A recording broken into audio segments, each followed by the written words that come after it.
Julian Sayin has proven he's already one of the Big Ten's best quarterbacks.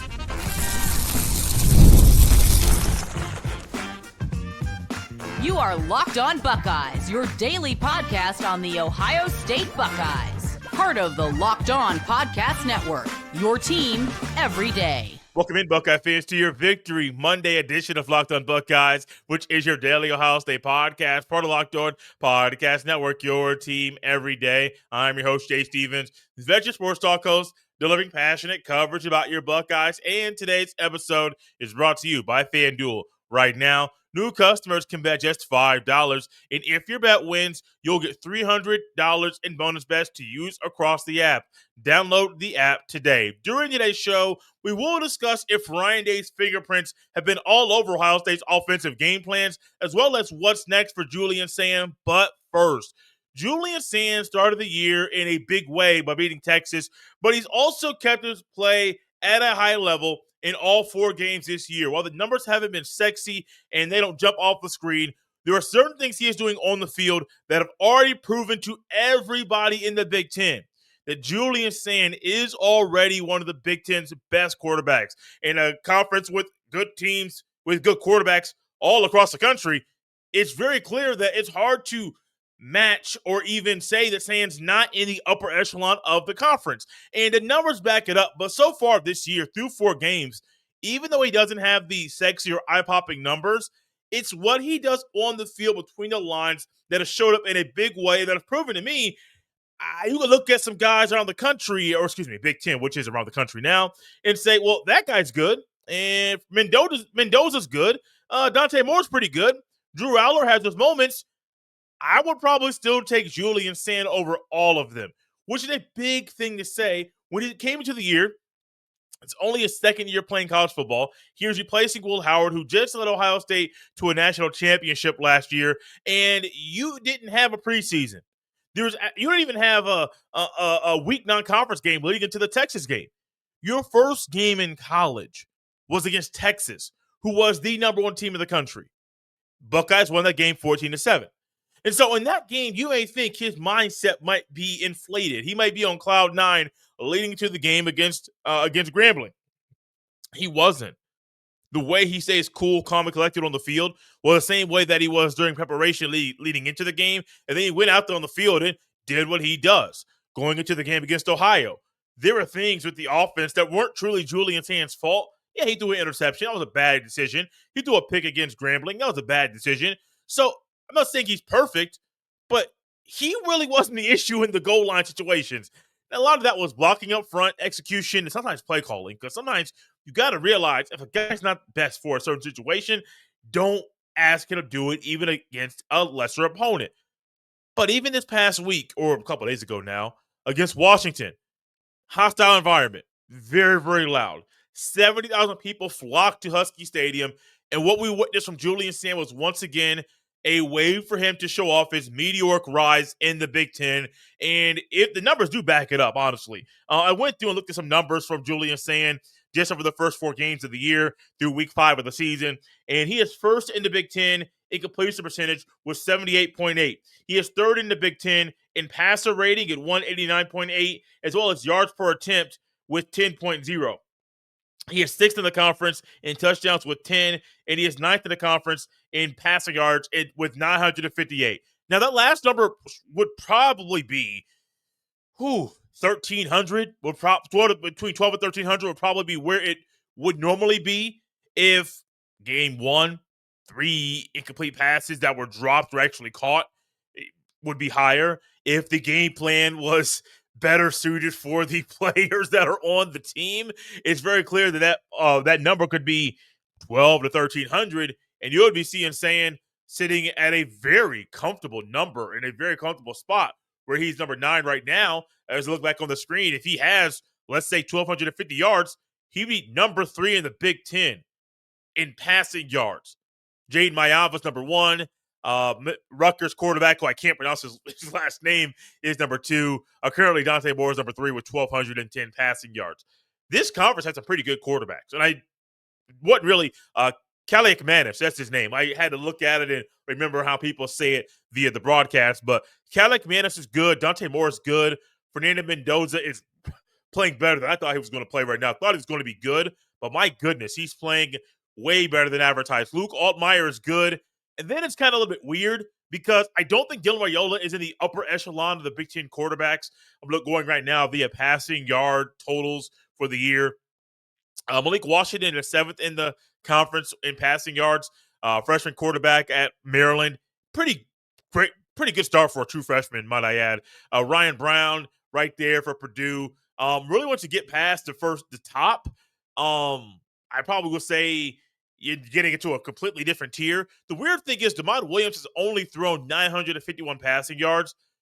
And I was expecting a whole lot more from his arm this past Saturday. Yes, Ohio State's defense did a really good job, but I just didn't. I don't think he can make all the throws like some say that he can.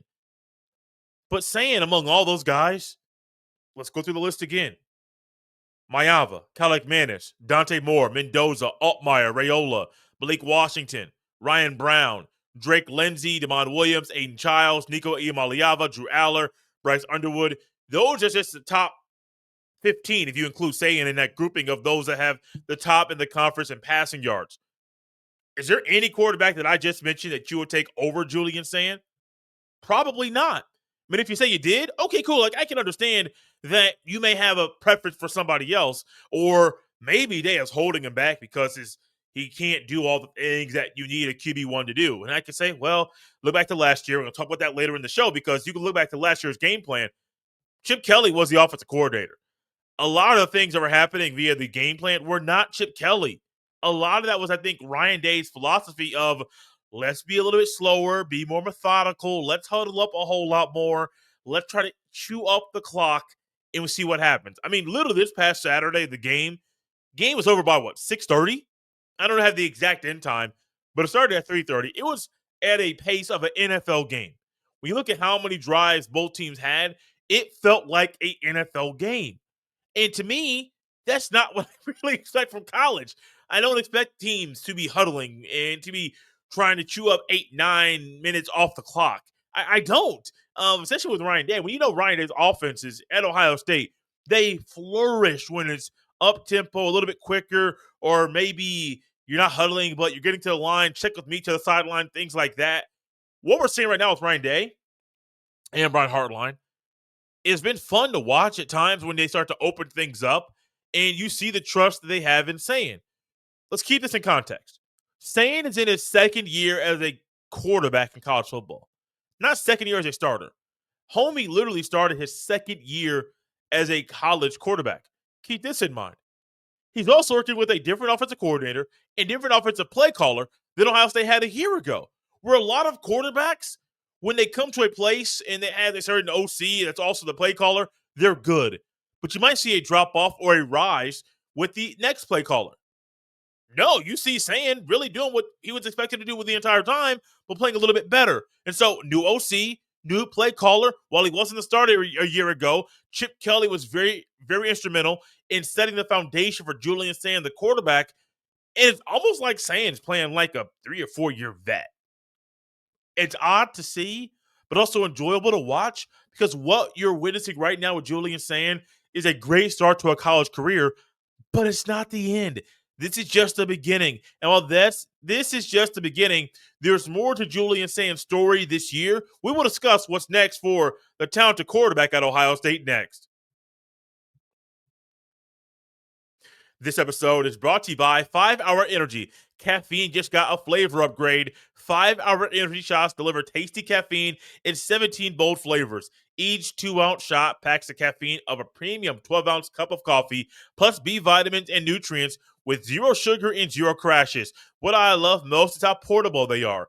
Big taste, tiny shot. You can take it anywhere and get that boost when you need it. I always reach my favorite flavor, which happens to be cherry, because it's refreshing and gives me that quick lift before a busy day. Now, lately, I've been eyeing strawberry watermelon because it sounds like the perfect one to try next. Honestly, I love how fast it kicks in, and that is sugar-free, so I don't have to worry about crashing later.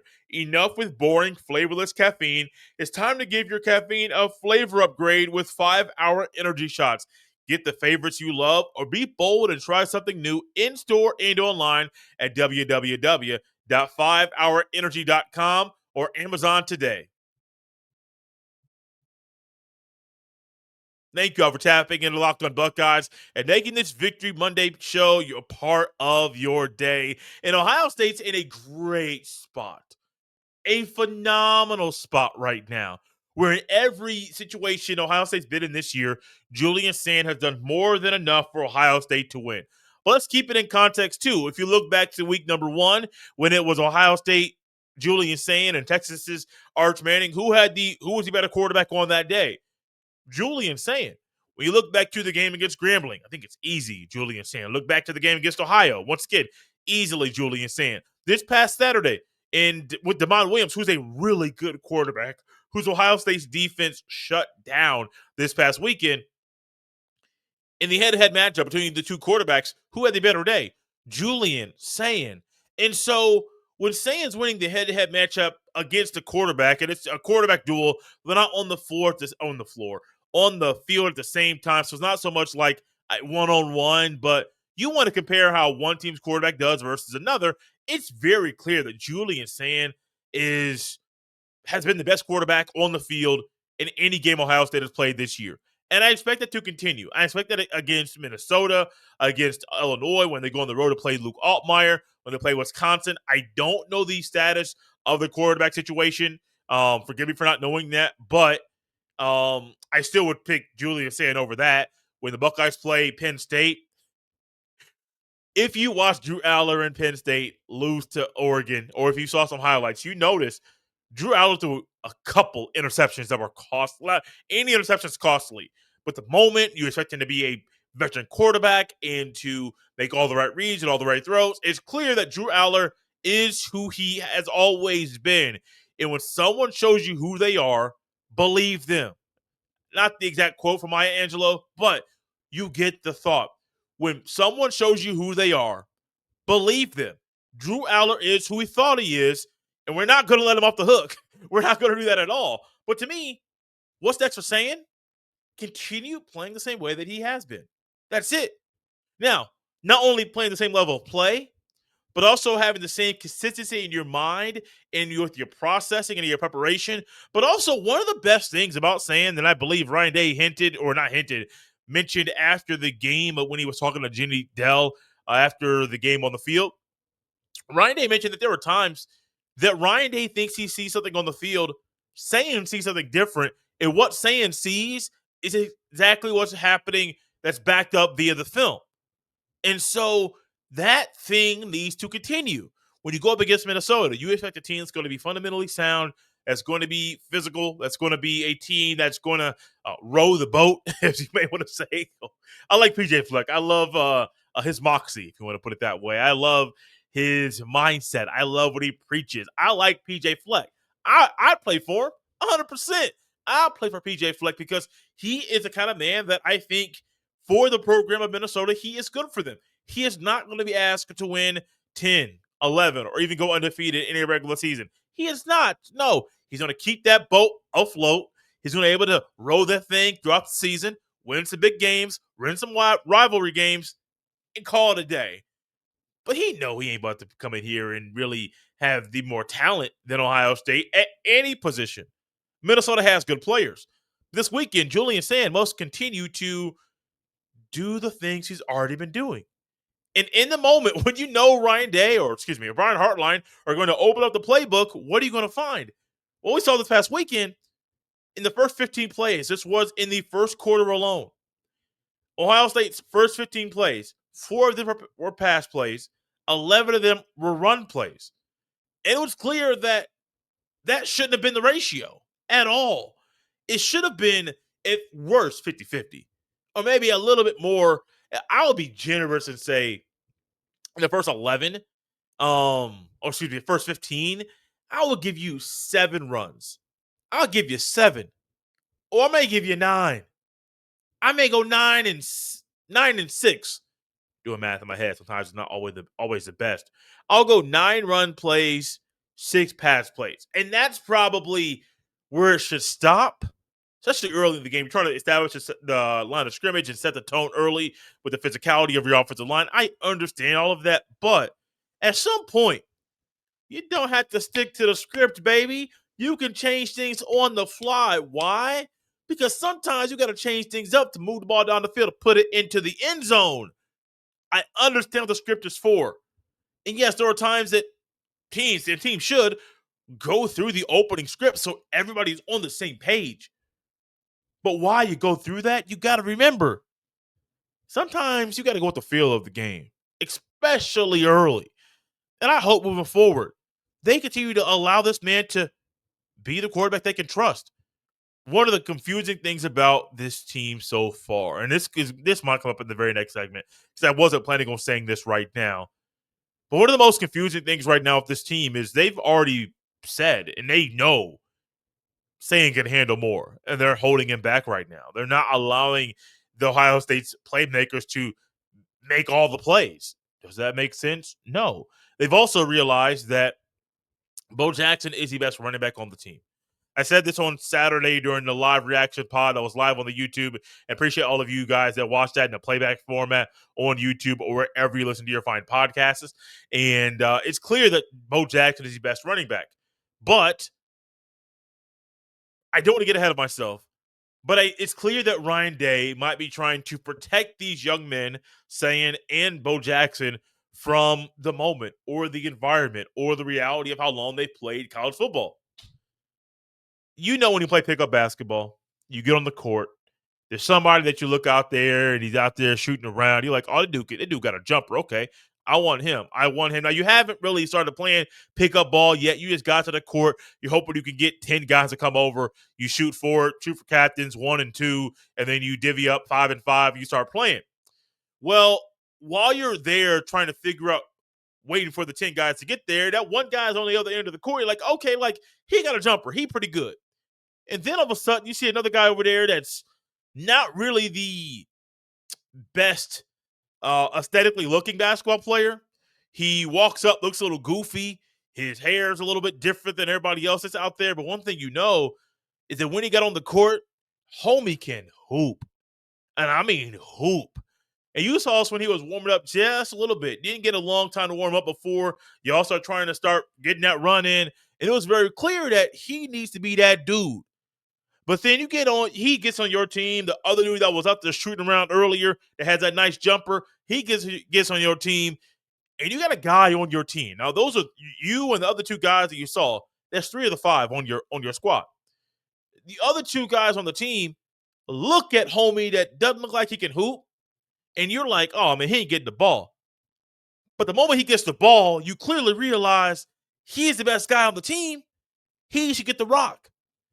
And it seems like with Ohio State right now, Sayin is already showed he is a guy that can handle a whole lot more and that can lead Ohio State's offense in a great way.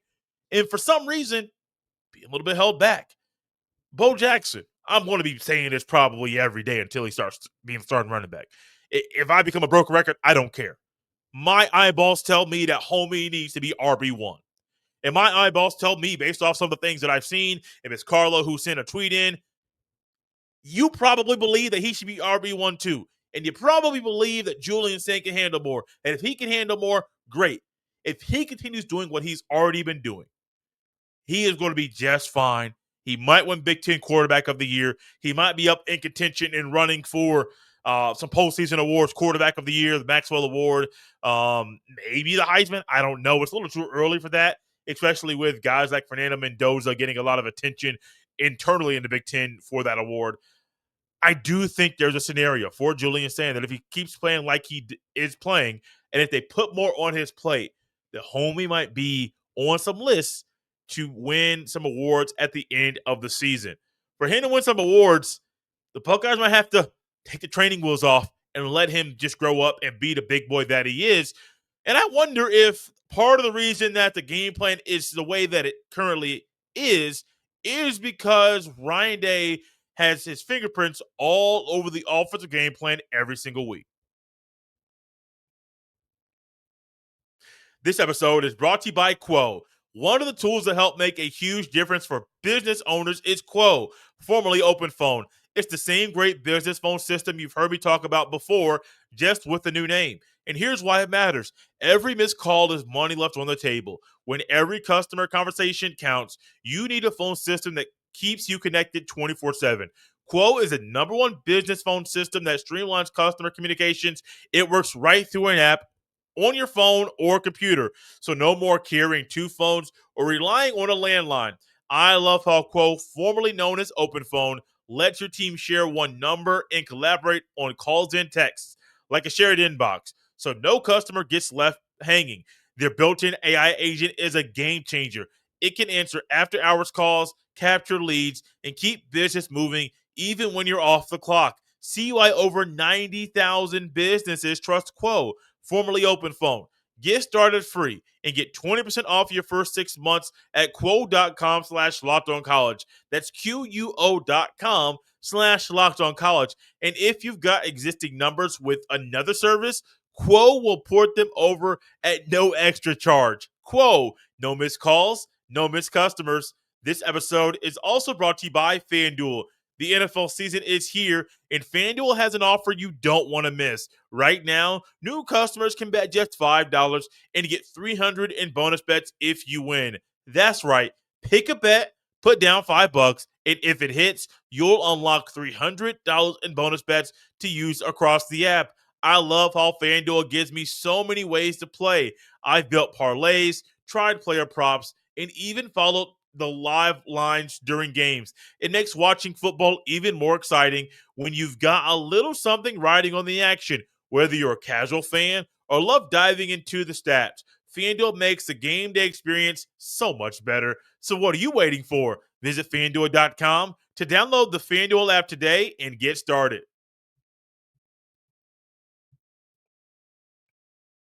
Thank you all for tapping Locked on Buckeyes and making this show your first listen of the day. One thing that we mentioned earlier with regards to this current team is a coordinator situation. Chip Kelly was the OC and play caller last year. Brian Hartline is the OC and play caller this year. And for Julian Sayin to be playing the way that he is, it's great. It's fresh. It's a breath of fresh air. That was a phrase I was trying to get out. But also, there are some similarities between play calling a year ago and play calling this year. And I think it ties into something that Ryan Day said after the game. In his post-game comments with Jenny Dell, Ryan Day talked about how against Texas, it was his first start, speaking of Julian Sayin, and how he handled that moment and how the offense moved. Ryan Day went into a little bit later. His first road start is in Washington, hostile environment. And so while those things are true, it makes me wonder if the storylines or not the storylines or the reality of the game so far are kind of dictating how the game plan is going, along with Ryan Day's message a year ago that worked out very well for Ohio State, that you got to prepare not just for the regular season or to win the Big Ten title, which is 13 games to win that championship game, but you also have to plan for the college football playoff. Will you play 3 games in a CFP or will you play 4? Now, that is something you can dictate with your play on the field in the regular season. Now, if there's realistically, if this ever happens where there are the 4 conference, if there are 5 teams, 5 conferences, the 5 conference champions that get in, if all 5 of them are undefeated, if all 5 of you are getting in. But it's possible you could be a champion of a conference with a new format in straight seeding and not get a bye. And so that's another scenario that would be a whole other can of worms. But if you're the champion of the Big Ten and you are undefeated, you're going to get a bye. Just saying that right now. If it doesn't happen, remember this date. It's September 29th in the year of our Lord 2025. And you can say, well, Jay, you were wrong. Okay, I was wrong. Humans run the thing. Humans make mistakes all the time, especially with this committee, which I have my own issues with. We'll wait for those things to come out of my mouth later on in the year. But I don't like how conservative the game plans have been. And I do 100% believe it has to do a lot with Ryan Day's approach to the year. We have already seen what happens when Ohio State opens up the playbook. Think back to the final drive of the first half against Washington, where Ohio State started to open things up, started to move the ball a little bit. The next thing you know, after the early issues moving the ball, I believe it was turnover on downs and then a punt in that game. The next thing you know, it was field goal, touchdown, touchdown, touchdown, I believe. I believe it was 4 scoring drives in a row. Well, if there's 4 scoring drives in a row, and you had some issues early, wouldn't you think if you did the same thing that you did later in the game where things started to be opened up, that you wouldn't have had a turnover on downs and a punt in the beginning of the game? You would think so, right? I mean, that's how my brain works. It's probably how your brain works too. Yes, it was. Turnover on downs. Looking at my notes right now. Turnover on downs, a punt, and then touchdown, touchdown, field goal, touchdown. I mean, the Buckeyes got a winning formula. They have a formula that's very successful. You also have Jeremiah Smith, Carnell Tate, Max Clare. Let's just stop there. And with the game plan so far, you're not maximizing your playmakers. Why in the world do these storylines and the reality of these games get into how the game plan is being put out there and put together? Sayin has already showed you he's not your average second-year player in college football. With the way his brain works, he's already shown you there are guys that are 4 or 5-year players that aren't able to do what he does. So why in the world are we still doing the same thing over and over and over? I don't get it. You don't get it. Nobody gets it. But here's what we get. We get Julian Sayin. The Buckeyes have a quarterback right now that, look back at the numbers once again, he is first in the conference in completion percentage. He is third in the conference in passer rating at 189.8 and yards per attempt at 10.0. He is sixth in the conference in touchdowns with 10. He is ninth in the conference in passing yards with 958. Let's just say that 2 things happen. The first thing, the game against Texas, the 3 incomplete passes are actually caught as they hit Jeremiah Smith and Max Clare's hands, both of them, and the ball went to the ground. The completion percentage is probably over 80%. Passer rating is higher. Your touchdown numbers, if you also, that was the one thing that needed to happen. And second, if they open up the playbook and allow the playmakers to get the ball over and over and over again, you're looking at a guy right now, Julian Sayin, that's probably top 5 in all these categories in the Big Ten Conference, potentially top 3 or top 2. I'm not going to go that far, but reality is, Julian Sayin, to me, can handle the things that Ohio State believes he can handle, but want to wait till the end of the year. If this is the offensive philosophy for Ohio State moving forward, a little slow, a little methodical, there may be moments where the defense is like, look, we know we're getting the job done, but y'all got to help us out. And the offense comes back and says, our hands are tied behind our back. And we don't have anybody around us to get a knife or to try to take the knot out. Because the game plan is what the game plan is. They're calling plays. If Sayin is restricted from audibling and from doing the things that a seasoned vet would do, okay, I would understand that, but I think he can handle it. I think Ryan Day has already said out of his mouth that Sayin can handle more. So put more on his plate, allow your playmakers to be your playmakers, and allow the offense to be flowing as it is an offense that can use the pass to set up the run instead of the run to set up the pass. If you want the offense to be one where it is a run to set up the pass, how about you put your best running back on the field from Jump Street? Because it's clear, unless something crazy happens, and I'm not trying to be negative right now. I understand that crazy things can happen and people can make meteoric rises. I understand it, but it's very clear to me CJ Downson is not going to get drafted. It's very clear to me the guy right now that's a true freshman that might be the highest draft pick in the future is Bo Jackson. So why start the season vet? Oh, because we're going on the road to a hostile environment. But if he is a vet that doesn't give you the best opportunity to be successful, why is he starting? Now the comeback is, which I get it, who had the most carries? Bo Jackson. Who had the highest yards per carry? Bo Jackson. Who had the most yards? Bo Jackson. So I understand it's not about who starts, it's who finishes. I understand that. I get it. I can always say in my head, I look back to the Thunder when it was Russell Westbrook, Kevin Durant, and James Harden, where James Harden was a sixth man, but he was always in that closing lineup. And I understand where that's coming from. However, that may set your offense back early in the game. And if you only have 6 full drives, the one at the end of the game, you want to make sure you don't have your first 2 drives be a turnover on downs and a punt. Put the best guys on the field and allow those guys to be the best options for your offense to be successful. I hope that the storyline surrounding, it's homecoming, alumni's coming in. Okay, great.